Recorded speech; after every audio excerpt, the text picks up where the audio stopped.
Amém? Vocês estão felizes? Gente, vocês não estão felizes, não.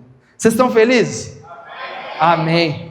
Acho que é muito tempo sem jogo do Cruzeiro, o povo fica... Queridos, eu queria convidar vocês a abrir a Bíblia no Evangelho de João, capítulo de número 13, verso de número 15.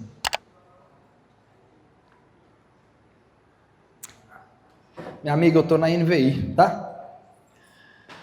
Evangelho de João, capítulo de número 13, verso de número 15. Nós vamos ler até o verso 17. João, capítulo 13, do verso 15 ao verso de número 17. Todos encontraram? Amém? Amém. Está escrito assim: eu lhes dei o exemplo para que vocês façam como lhes fiz.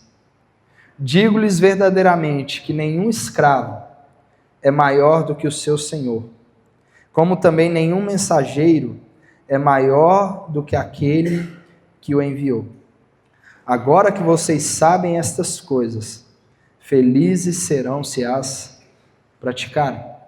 Novamente no verso 15, eu lhes dei o exemplo para que vocês façam como lhes fiz.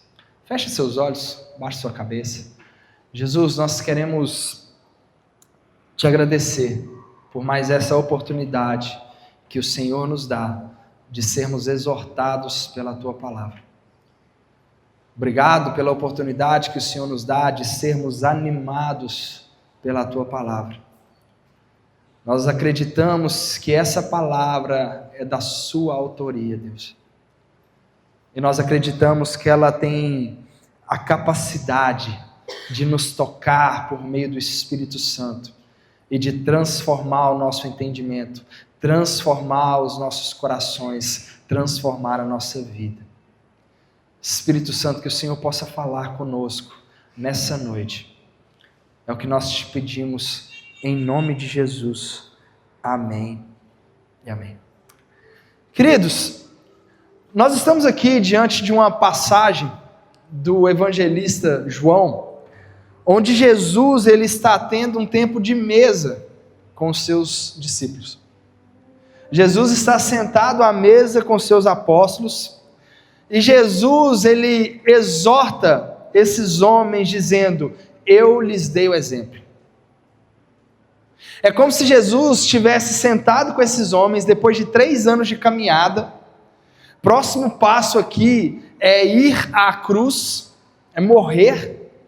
E antes disso, Jesus se assenta com esses homens e diz assim: olha, eu lhes dei o exemplo. Vocês caminharam comigo, vocês andaram comigo, vocês viram o que eu faço, vocês viram que a minha pregação não é apenas com palavras, mas com atitudes e com poder. Vocês foram testemunhas da minha vida. Eu lhes dei o exemplo, para que vocês façam como lhes fiz. Jesus está falando com aqueles homens: olha, vocês contemplaram a minha vida, vocês foram testemunhas da minha trajetória, de tudo que eu fiz, e eu dei o exemplo para vocês, para que vocês sigam os meus passos, para que vocês façam aquilo que eu fiz. Queridos, esse é o maior chamado de todo cristão: andar nos passos de Jesus. O maior chamado que nós temos é imitar a conduta daquele que nos salvou. Queridos, a Bíblia está sempre nos exortando a esta verdade, de que nós devemos ser como Jesus. Diversos textos da Bíblia vão nos falar, vão nos exortar, vão nos compelir a essa verdade, de que a nossa vida precisa ser um reflexo da vida de Jesus. de que as pessoas, quando olham para nós, quando olham para as nossas atitudes, quando olham para aquilo que nós estamos fazendo, para aquilo que nós estamos sendo, elas verão a Jesus.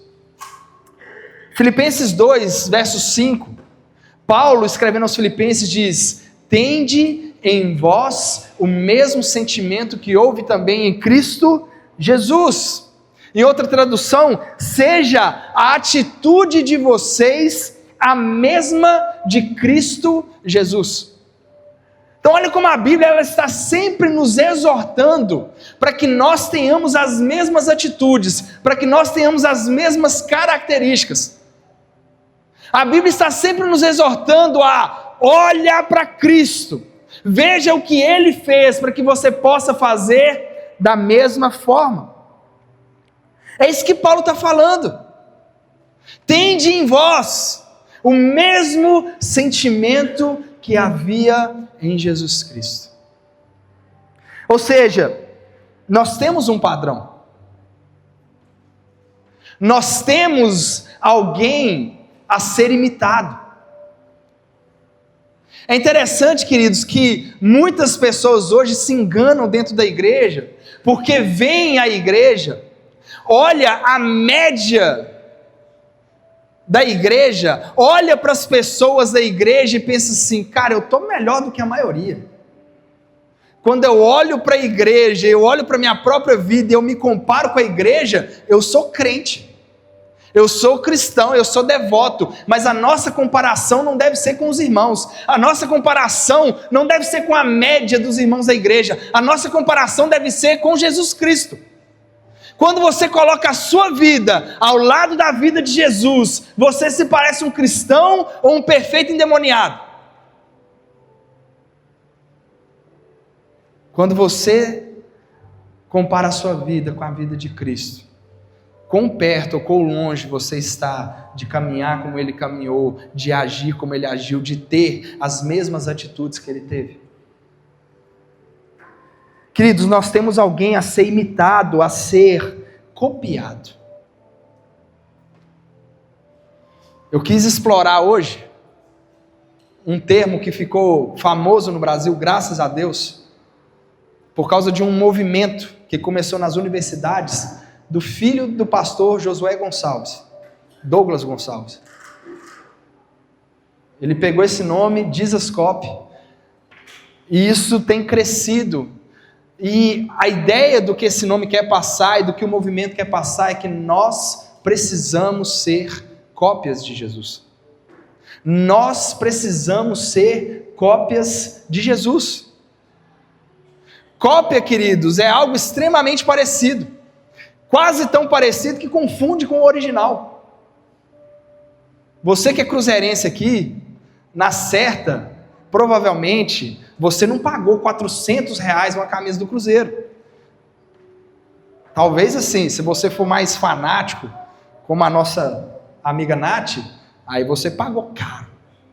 Mas talvez você comprou uma cópia que é igualzinha, a mesma coisa, e custa 1/4 do valor. Mas, queridos, se você olhar, quase não dá para ver a diferença. Ser cópia de alguma coisa é ser quase o mesmo. É ser extremamente parecido, ao ponto de ser confundido. Romanos 8, verso 28, diz assim: sabemos que Deus age em todas as coisas para o bem daqueles que o amam, dos que foram chamados de acordo com o seu propósito. Pois aqueles que de antemão conheceu, também os predestinou para serem conformes à imagem de seu Filho, a fim de que ele seja o primogênito entre muitos irmãos. Olha o que Paulo está dizendo. Aqueles que de antemão conheceu, também os predestinou. Queridos, a palavra fala que o Cordeiro de Deus, ele foi crucificado desde antes da fundação do mundo.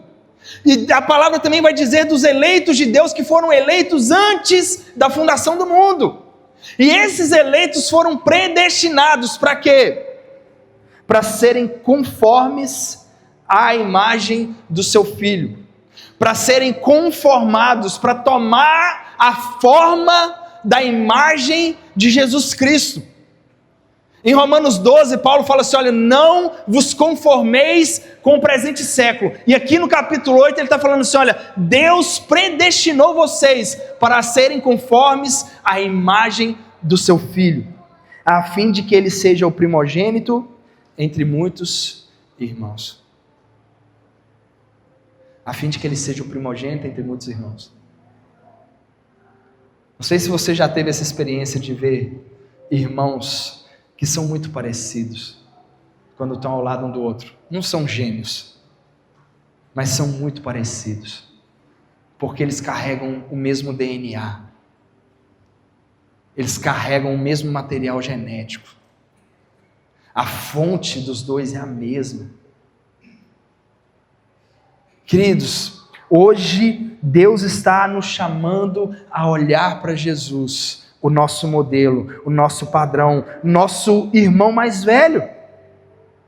Paulo aos Coríntios ele diz, o primeiro homem era do pó da terra, o segundo homem do céu, portanto, os que são da terra são semelhantes ao homem terreno, mas os que são do céu são semelhantes ao homem celestial. Se nós de fato fomos tocados pelo Espírito Santo, se nós de fato fomos convertidos pelo Espírito Santo, se de fato o sangue de Jesus nos lavou, nos remiu, nos redimiu, as nossas atitudes vão ser conformes às de Jesus. Queridos, as obras, aquilo que nós fazemos, as nossas ações, elas nunca serão a causa da nossa salvação, mas elas nunca deixarão de ser a consequência da nossa salvação. Se nós de fato fomos salvos, se nós de fato fomos alcançados pelo Espírito Santo e tivemos o nosso coração tocado por Ele, a nossa vida vai manifestar Jesus Cristo, e se ela não manifesta é porque nós ainda não fomos alcançados. Assim como tivemos a imagem do homem terreno, teremos também a imagem do homem celestial. Querido, você é cidadão do céu. Você é peregrino nessa terra, comprado por Deus, comprado pelo sangue de Deus. Você não pode viver como alguém desse mundo, porque você não é desse mundo.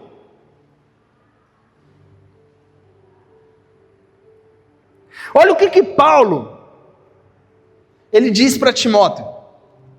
Paulo, perto de morrer, ele manda uma carta para o seu filho na fé, Timóteo, e ele fala, Timóteo, os perversos, os impostores, os enganadores, os homens maus, que é o que está cheio nesse mundo, eles vão de mal a pior, enganando e sendo enganado. Tu, porém, permaneça nas coisas que aprendeu e das quais tem convicção, pois você sabe de quem o aprendeu. Paulo está falando, Timóteo, os homens podem ser maus, podem ser mau caráter, podem ser ruins, podem ser péssimos, roubadores, ladrões, o que for. Tu, porém, não pode ser. Os outros podem, Timóteo, você não. Os outros podem roubar, os outros podem matar, os outros podem prostituir, os outros podem fazer o que for. Você não, porque você foi comprado. Queridos, isso mostra que o mundo tem um padrão, mas nós somos chamados a imitar a Cristo. As pessoas do seu trabalho, as pessoas da sua escola, as pessoas da sua família, as pessoas do seu círculo social, elas podem mentir, elas podem roubar, elas podem fofocar, elas podem viver na imoralidade, na contenda, na porfia, no ódio. Tu, porém, permaneça nas coisas que aprendeu e das quais tem convicção, pois você sabe de quem aprendeu. Por que é que a gente continua usando o erro dos outros para justificar o nosso? Por que é que a gente continua olhando para os outros como se o erro que as pessoas têm justificasse o nosso erro? Jesus nos chamou para imitá-lo. Jesus nos chamou para imitar a conduta dele. Jesus nos chamou para imitar aquilo que ele fez, a forma como ele andou. É por isso, queridos, que nós pregamos a Jesus. É por isso, queridos, que nós falamos sobre Jesus, sobre aquilo que ele fez, sobre aquilo que ele é. Dificilmente você vai chegar aqui no culto e vai ver alguém aqui pregando e falando de uma vitória, de uma bênção, de algo assim extraordinário que fez. Porque a gente não quer que vocês olhem para nós, a gente quer que vocês olhem para Jesus. É por isso que Paulo, quando estava pregando aos Coríntios, ele falou assim: olha, eu não soube pregar nada entre vocês, a não ser o Cristo crucificado. Eu poderia falar de quantas pessoas eu curei, eu poderia falar de quanto Deus me usou, mas eu não quero que vocês olhem para mim, eu quero que vocês olhem para Jesus. Jesus deve ser aquele que mexe com o nosso coração. É por isso, queridos, que nós devemos imitá-lo. É por isso que temos que conhecer, porque como é que a gente vai imitar se nós não conhecemos? Como nós vamos imitá-los se nós não o temos visto? Como vamos imitá-los se não sabemos nada acerca do Filho de Deus? É por isso que hoje nós vamos falar sobre Jesus. É por isso que hoje nós vamos falar sobre algumas características de Cristo que nós devemos imitar. A primeira característica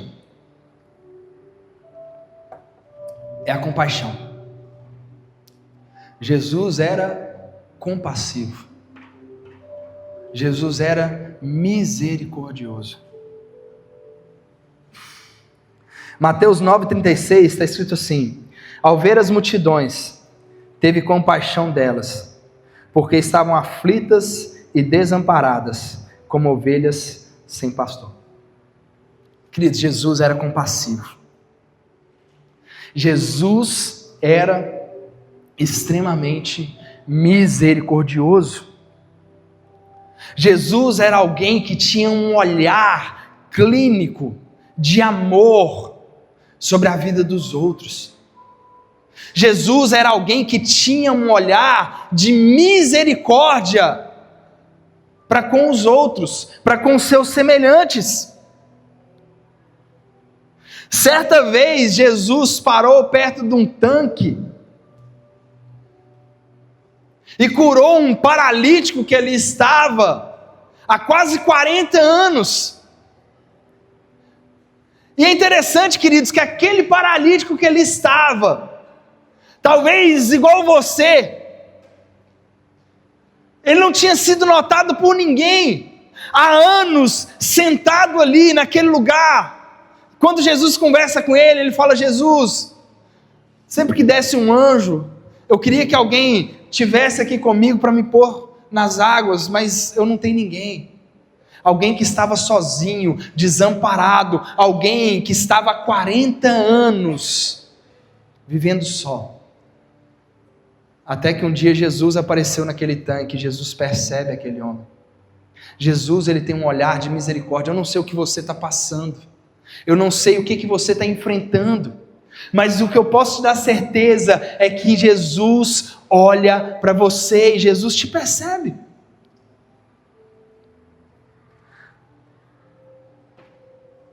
Em outra ocasião, a palavra fala que uma mulher foi surpreendida em adultério. Levaram ela até Jesus e queriam apedrejar aquela mulher. Queriam pegar pedras e tacar naquela mulher por causa do seu pecado, por causa daquilo que ela havia feito. E Jesus, com um olhar de misericórdia, com compaixão, Jesus sendo compassivo, ele abraça aquela mulher, ele abraça aquela pecadora, e Jesus livra aquela mulher de ser apedrejada. Queridos, Se fosse você, como é que você olharia para o paralítico que estava lá há 38 anos no tanque? Como que você olha para alguém que é surpreendido em algum pecado? Como que nós agimos quando nós vemos alguém em situação de vulnerabilidade? Como é o nosso olhar para uma criança na rua passando por necessidade? Como que a gente olha para os pobres e aflitos? Como que nós olhamos para aqueles que erram com a gente? É da mesma forma que você olha para você mesmo quando você erra?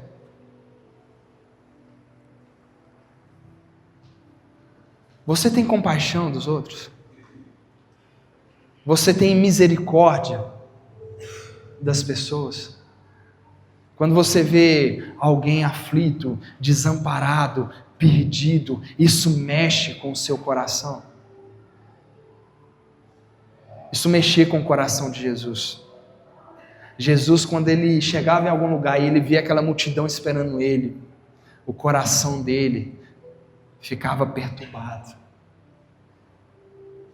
O coração dele se enchia de misericórdia, ele olhava para aquela multidão com graça e falava: são como ovelhas sem pastor. Você tem compaixão?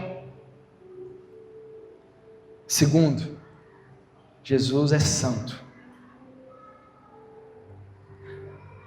1 Pedro 1,15 diz: mas assim como é santo aquele que os chamou, sejam santos vocês também em tudo que fizerem, pois está escrito: sejam santos, porque eu sou santo.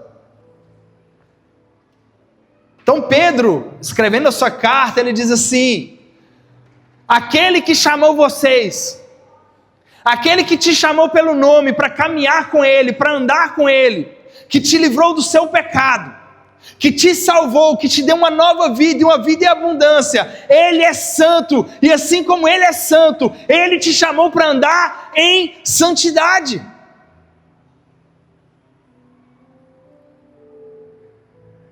Queridos, talvez nada no meio do povo cristão tenha sido tão negociado quanto a santidade.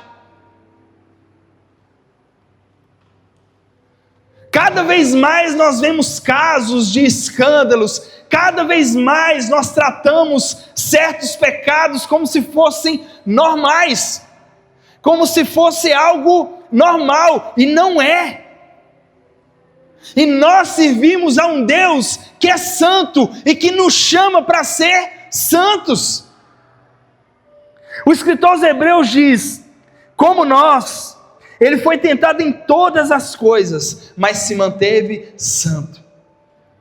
Assim como você é tentado, Jesus também foi. Assim como você é tentado, Jesus também foi. E deixa eu te falar, Jesus foi muito mais tentado do que nós, e ele permaneceu santo. Ele permaneceu santo, e ele tem um chamado para nós: sejam santos. Santos. Como anda a nossa santidade? Você é santo lá no seu trabalho? Você é santo nos seus negócios do dia? Você é santo na faculdade? Você é santo na conversa com os seus amigos? Você é santo no seu namoro? Você é santo quando você está sozinho com o seu celular de madrugada, ou na frente do computador, ou na frente da televisão de madrugada? Você é santo nas séries que você assiste? Ou para você tudo bem pegar uma série que está cheia de pornografia, cheia de nudez, e achar que é normal um cristão assistir essas coisas?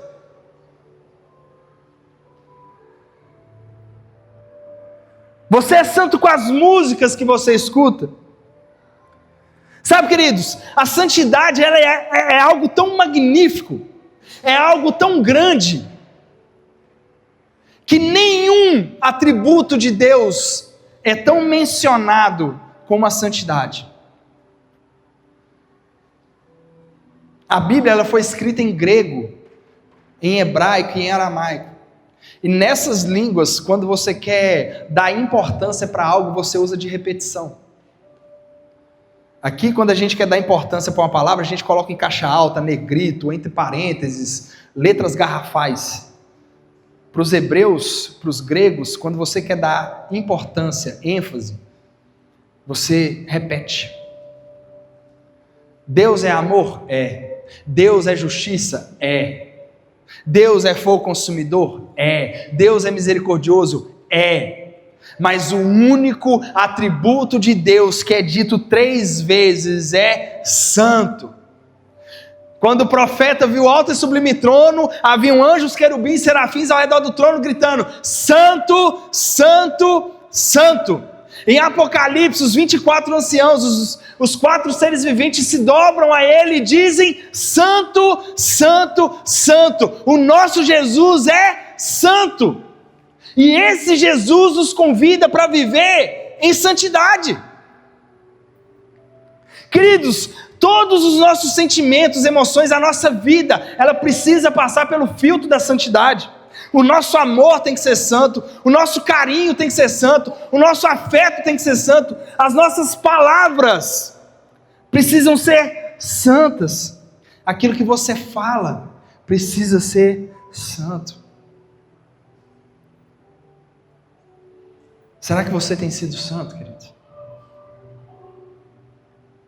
E o texto é claro em dizer: assim como é santo aquele que vos chamou, sede vós santos em tudo em nós precisa exalar a santidade.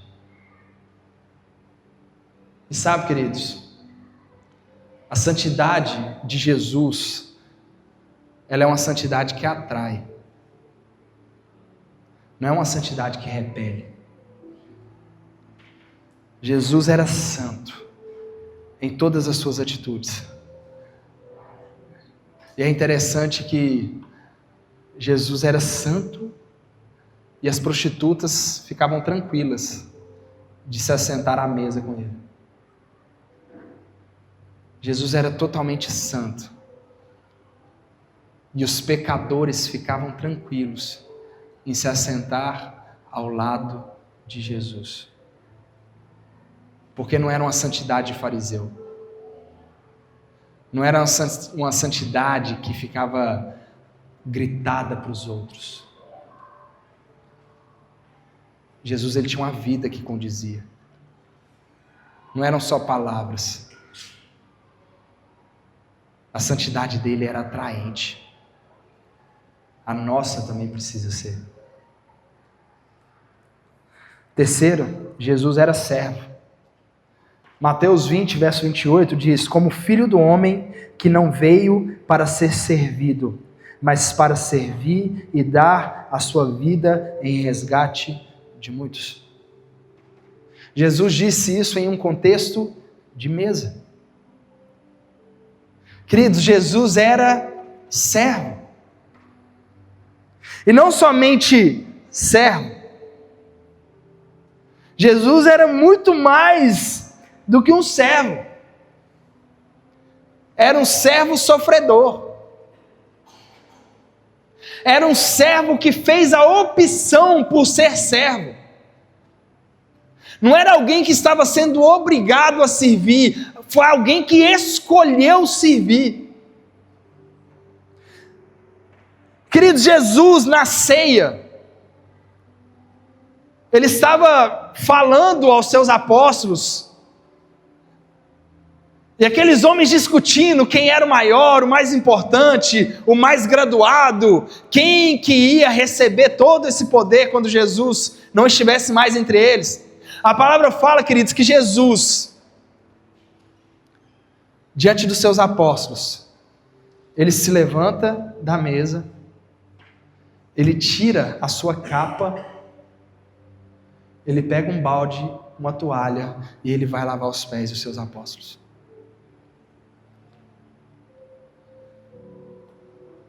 Naquela época, queridos, todas as pessoas tinham capas. Quando você chegava na casa de alguém, O dono da casa tirava a capa e colocava no chão para você pisar. Era uma atitude de honra. Aquele dono da casa estava mostrando assim: olha, eu tenho um prazer de te receber aqui, de te servir.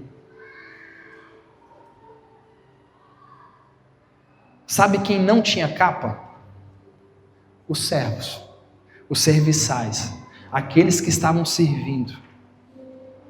Jesus, quando ele levanta da mesa, ele não vai. Antes, ele tira a capa. Ele se identifica como servo. Ele quer que todos os seus discípulos saibam: eu sou servo. E ele vai e lava aos pés dos apóstolos. E sabe, querido, não é um pé igual o seu, de manicure, que você passa creme, uma pedra, dá uma lixada, não. Era aqueles pés grossos, aquele que tem mistura de terra com suor e fica aquela melinha entre os dedos, sabe? Eram esses pés. Pensa no Criador do mundo, que fez todas as coisas, e não somente abriu mão de sua glória, se tornou como uma de suas criaturas, e agora é encontrado como servo. E queridos, ele não ganhou nada com isso. Um servo normalmente é pago. Só que o serviço de Jesus não é para receber um pagamento, é para expressar uma natureza. Jesus não estava servindo aqueles homens, Jesus não estava servindo as pessoas ao seu redor na expectativa de receber algo em troca. Nada é tão demoníaco quanto um servo que trabalha para receber algo. Como alguém que serve no intuito de receber algo. Foi exatamente isso que fez do sinete da perfeição o capeta. Porque a palavra fala que estava tudo bem no coração de Lúcifer, até que no mais profundo do seu ser se encontrou comércio. Por quê? Porque Lúcifer queria ganhar em cima do bom serviço que ele prestava para Deus.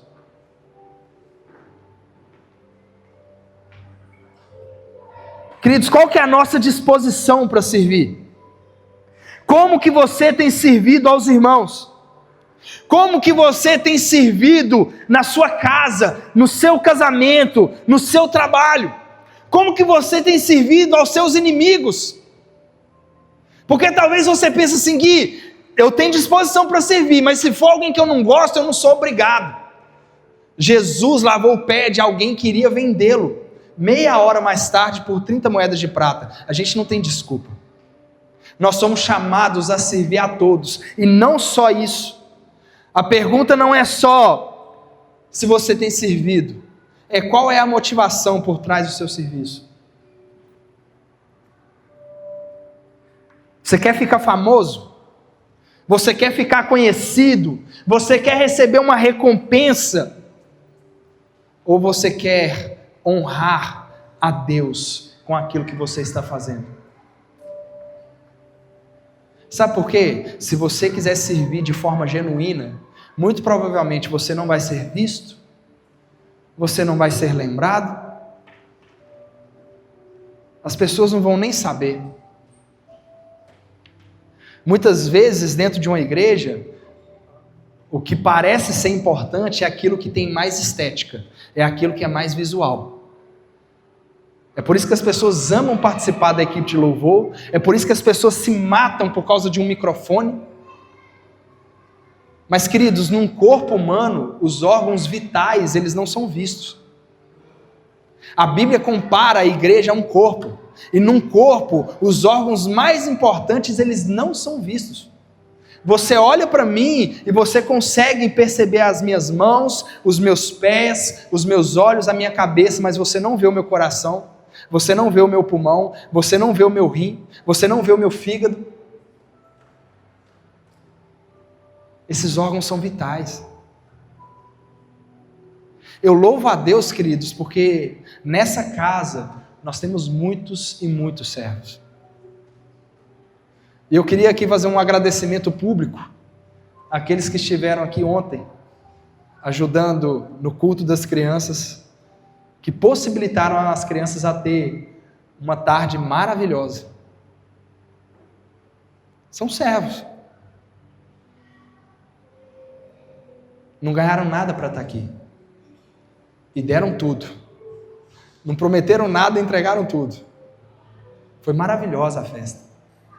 Eu honro muito aos servos dessa casa. Eu não vou falar o nome de todos para não correr o risco de esquecer de alguém, mas os que estavam aqui sabem. Dizem, queridos, que líder que não serve, não serve. Eu digo que crente que não serve, não serve. Porque nós fomos chamados a servir. Você serve? Por que você serve? Quarto, Jesus era e é um orador. Jesus é um intercessor. Mateus 26, 39 a 41.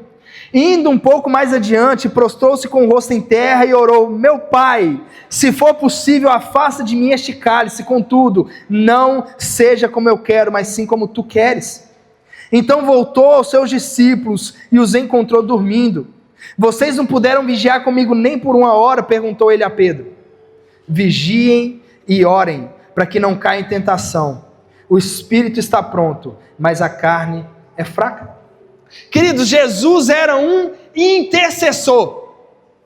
Jesus era um orador, no sentido de que ele era alguém que fazia orações constantemente. Jesus é alguém que ora em todo o tempo, alguém que está em constante conexão com o Pai. Esse texto que nós lemos é um dos vários que mostram Jesus em período de oração. Queridos, Jesus estava sempre em oração, principalmente nos momentos de maior dificuldade.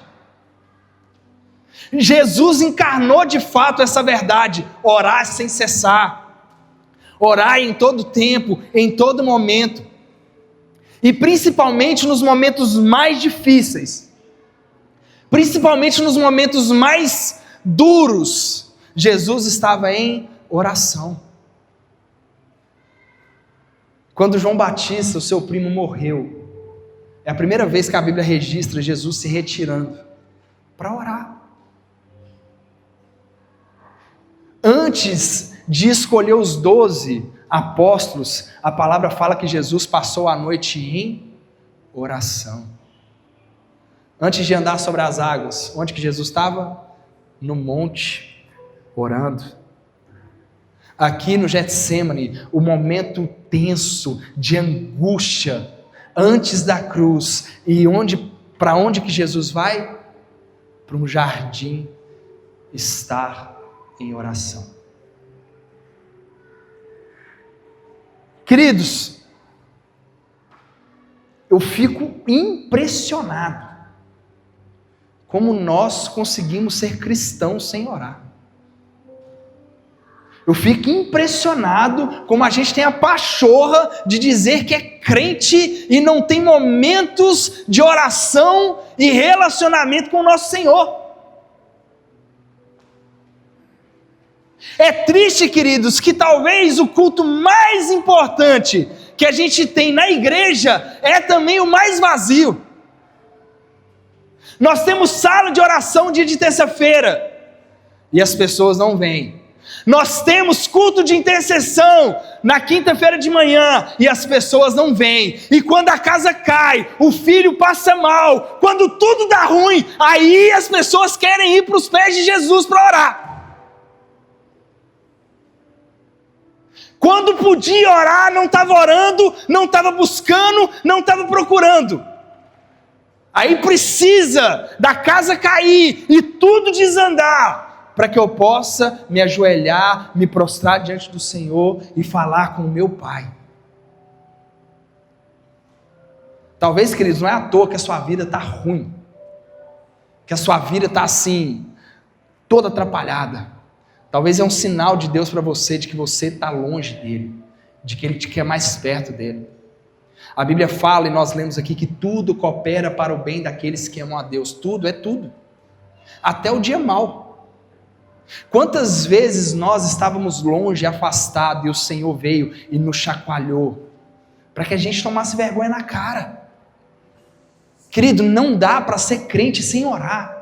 Não dá para dizer que nós tivemos de fato um coração transformado, de que nós fomos de fato alcançados por Jesus, se nós não oramos.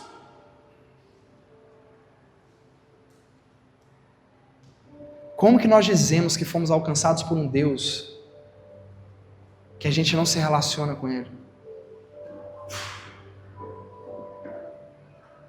Talvez, querido, se você olhar bem para si mesmo, você vai descobrir que você está se enganando, que você nunca foi transformado de fato, porque você não tem relacionamento com seu Pai. Jesus disse que quando Ele vier, Ele vai dizer para muitos: afastem-se de mim, porque eu nunca vos conheci. Jesus não está dizendo: afastem-se de mim porque vocês são uma cambada de pecadores safados. Ele está dizendo assim: afastem-se de mim porque eu nunca vos conheci. A palavra conhecer ali é a mesma palavra utilizada para o relacionamento conjugal, de intimidade. Afastem-se de mim porque eu nunca vos conheci. Eu nunca tive intimidade, relacionamento com vocês. Queridos, se nós não queremos ter esse prazer de nos relacionarmos com Deus aqui agora, vai ser um bem feito de Deus sobre nós nos mandar para o inferno. Para que Deus vai nos levar para morar com Ele na eternidade se a gente não quer ter prazer com Ele agora? É incoerente. Nós devemos estar o tempo todo ligados em Deus. Como é que estão suas orações? Como estão os seus tempos derramados diante do Senhor? É só quando a vaca vai para o brejo e dá tudo errado que você se prostra diante dele? Você tem um relacionamento com ele de um filho rebelde que só procura o pai quando está precisando? Aquele relacionamento de asmático com aerolim, já viu? Quando fica sem ar, passa mal, está quase morrendo, aí pega e... Tem gente que acha que Deus é aquilo. Ele não é. Deus é um pai que deseja se relacionar com seus filhos. Quinto, Jesus era altruísta. João 4, 32 diz assim: mas ele lhes disse: tenho algo para comer que vocês não conhecem. Então seus discípulos disseram uns aos outros: será que alguém lhe trouxe comida? Disse Jesus: a minha comida é fazer a vontade daquele que me enviou e concluir a sua obra. A minha comida é fazer a vontade daquele que me enviou e concluir sua obra. E qual que é a vontade daquele que me enviou? Que eu possa alcançar todos aqueles que ele me deu. Sabe, queridos, Jesus era altruísta. O que é uma pessoa altruísta? Altruísta é aquele que consegue ser empático, é aquele que consegue colocar o outro acima das suas próprias necessidades, é aquele que pensa mais no outro do que em si mesmo e faz as coisas para o bem do outro e não de si próprio. Querido, será que nós temos colocado a necessidade dos outros adiante das nossas? Talvez essa seja uma das maiores características de um cristão.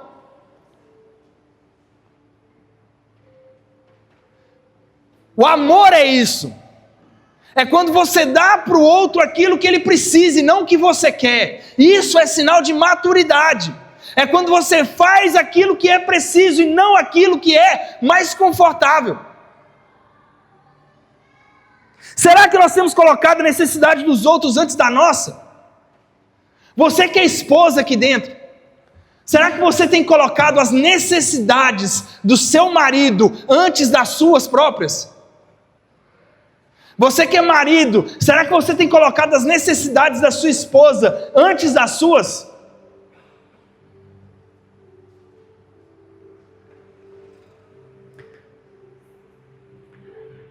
Um teólogo, C.T. Studd, certa vez ele disse: se Jesus Cristo é Deus e morreu por mim, então nenhum sacrifício que eu fizer será grande demais para ele. Se a gente não consegue colocar a necessidade e a vontade dos outros antes das nossas, que dirá colocar a vontade de Deus antes das nossas? A oração que Jesus fez é: seja feita a tua vontade e não a minha. E às vezes a gente acha que isso é para Jesus, isso é para o Filho de Deus, não é para mim. Você tem colocado a vontade de Deus acima das suas? Ou você nem sabe qual é a vontade de Deus para a sua vida?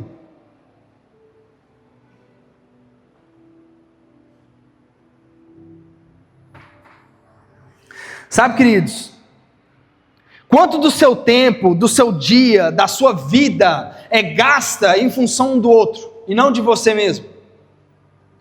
Quantas coisas você tem feito em função do outro e não de você mesmo?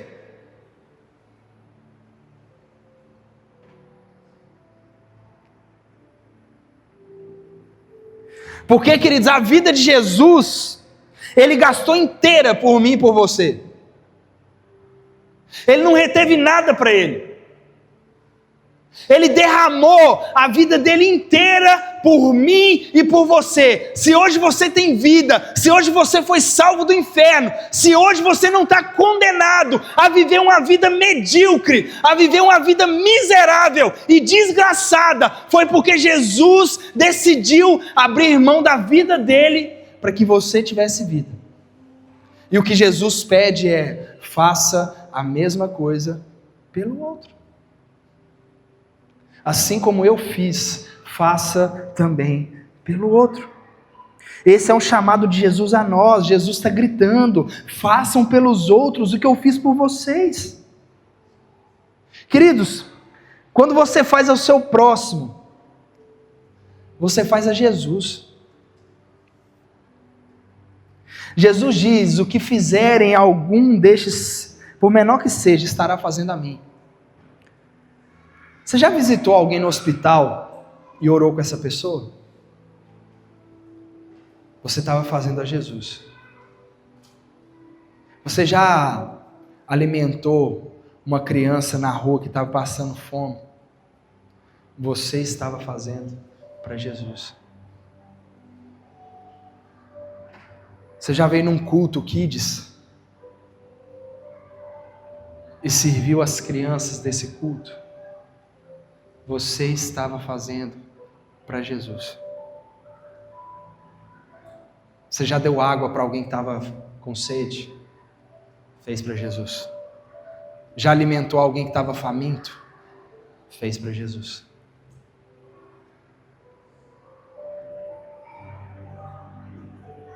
Queridos, Jesus recebe isso. Todas as vezes em que nós, de forma genuína e pura, colocamos os outros à frente de nós mesmos, Jesus está recebendo isso. Ele recebe isso como uma atitude de amor para com Ele próprio.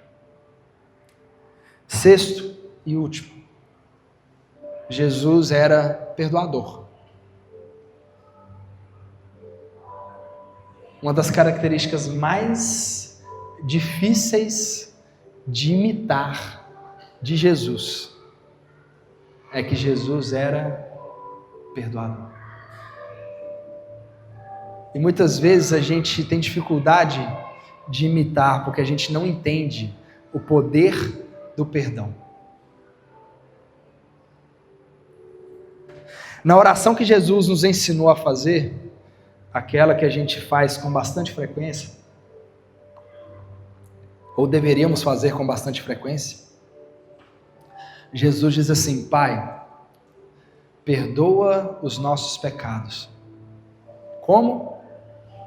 Assim como nós perdoamos aqueles que nos têm ofendido. Gente, essa é uma oração perigosíssima. Nós estamos literalmente pedindo a Deus: Deus, só faça por mim aquilo que eu fizer pelo próximo. Eu quero receber do Senhor a medida de misericórdia que eu estou ofertando na vida do meu próximo. Eu quero receber do Senhor a quantidade de perdão que eu estou derramando sobre a vida do meu próximo. Jesus, queridos, era perdoador.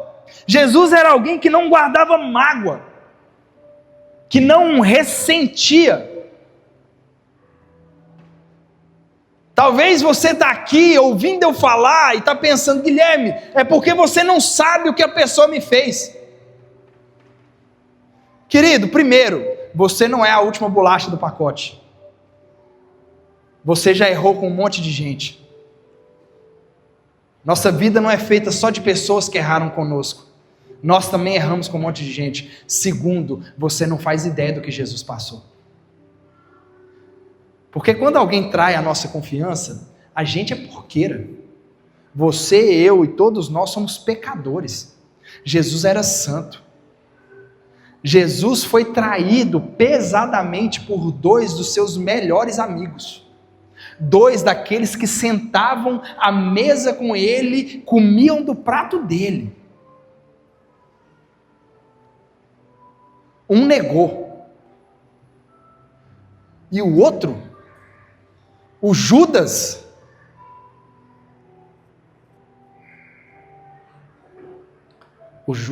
traiu.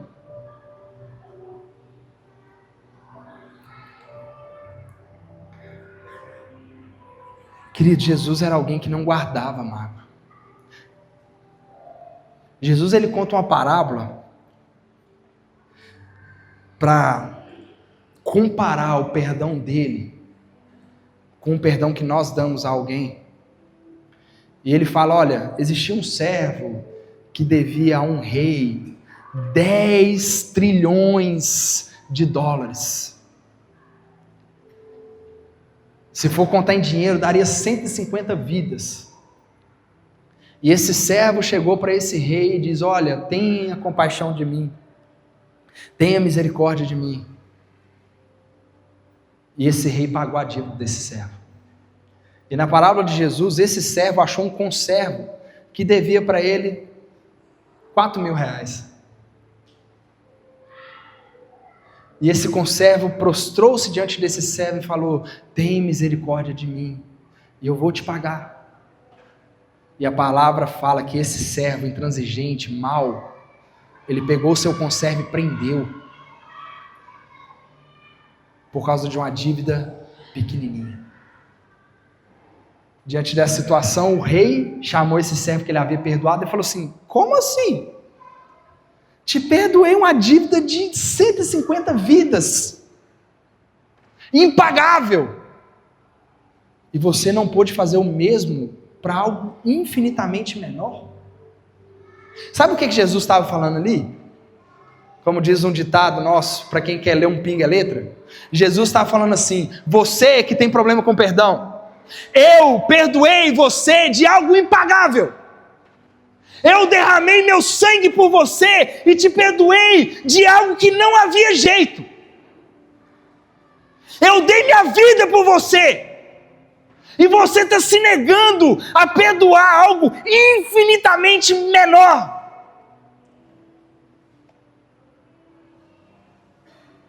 Quem não perdoar, não será perdoado. Se não perdoarmos, não seremos como Jesus e não seremos perdoados. Queridos, eu poderia passar a noite toda aqui, citando várias e várias características de Jesus que a gente tem que imitar. Sua paciência, sua graça, sua sabedoria, sua fome e sede de justiça, sua indignação santa, sua busca por paz. Como bem disse o evangelista João, se nós fôssemos falar de tudo que ele fez, a gente ia precisar de ter um ano todo aí de culto e não teria tempo. Mas teremos uma vida para falar do nosso mestre. Mas, queridos, eu não poderia terminar sem dar voz ao que o próprio Cristo disse, o que o próprio Jesus falou. E eu queria te convidar, para a gente encerrar, a abrir a sua Bíblia comigo, no Evangelho de Lucas, capítulo de número 6, verso de número 46.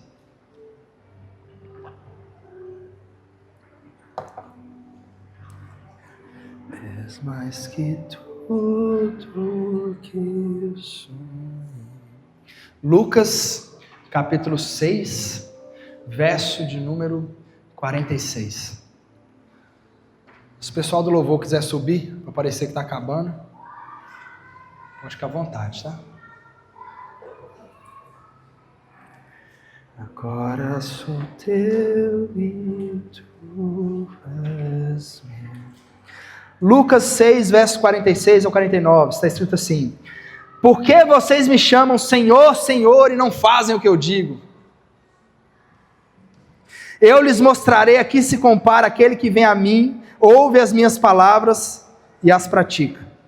É como um homem que, ao construir uma casa, cavou fundo e colocou os alicerces na rocha. Quando veio a inundação, a torrente deu contra aquela casa, mas não a conseguiu abalar, porque estava bem construída. Mas aquele que ouve as minhas palavras e não as pratica, é como um homem que construiu uma casa sobre o chão, sem alicerces. No momento em que a torrente deu contra aquela casa, ela caiu e a sua destruição foi completa. Olha o que Jesus está falando. Por que vocês me chamam Senhor, Senhor, e não fazem o que eu digo?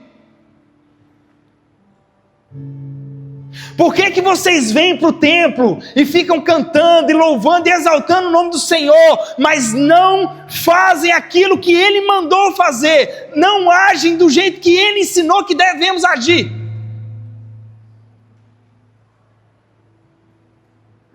Ele está falando isso com os seus ouvintes. Para que vocês me chamam de Senhor, se vocês não fazem o que eu mando? Aí ele conta uma parábola bem rápida, ele diz assim: olha, deixa eu falar para vocês, quem é semelhante a alguém que ouve as minhas palavras, que vê a minha vida e que faz, que pratica o que eu estou falando? É alguém que construiu a sua casa sobre a rocha. Sobre essa casa os ventos sopraram, sobre essa casa a tempestade veio, o dia mau veio, o terremoto veio tudo, e essa casa não caiu. Mas aqueles que ouvem as minhas palavras e não as praticam, aqueles que veem a minha conduta e não imitam, é como a casa construída sobre a areia. O dia mau vai vir, o dia mau sempre vem, a tempestade sempre vem, os ventos sempre vêm, o furacão sempre vem, e essa pessoa vai cair, e a ruína vai ser grande, vai ser algo que vai dar para ver de longe a ruína daqueles que chamam Jesus de Senhor, Senhor, que tem uma estética bonita, mas que não tem uma ética, que não tem a ética de Cristo. Quantos na nossa época estão assim? Pessoas que a gente olha e estão na frente, estão adorando, estão pregando, estão fazendo um monte de coisas, e de repente o dia mau vem, e de repente a ruína é grande. Por que me chamam de Senhor, Senhor e não fazem o que eu digo? Eu queria te convidar a se colocar sobre os seus pés nesse lugar.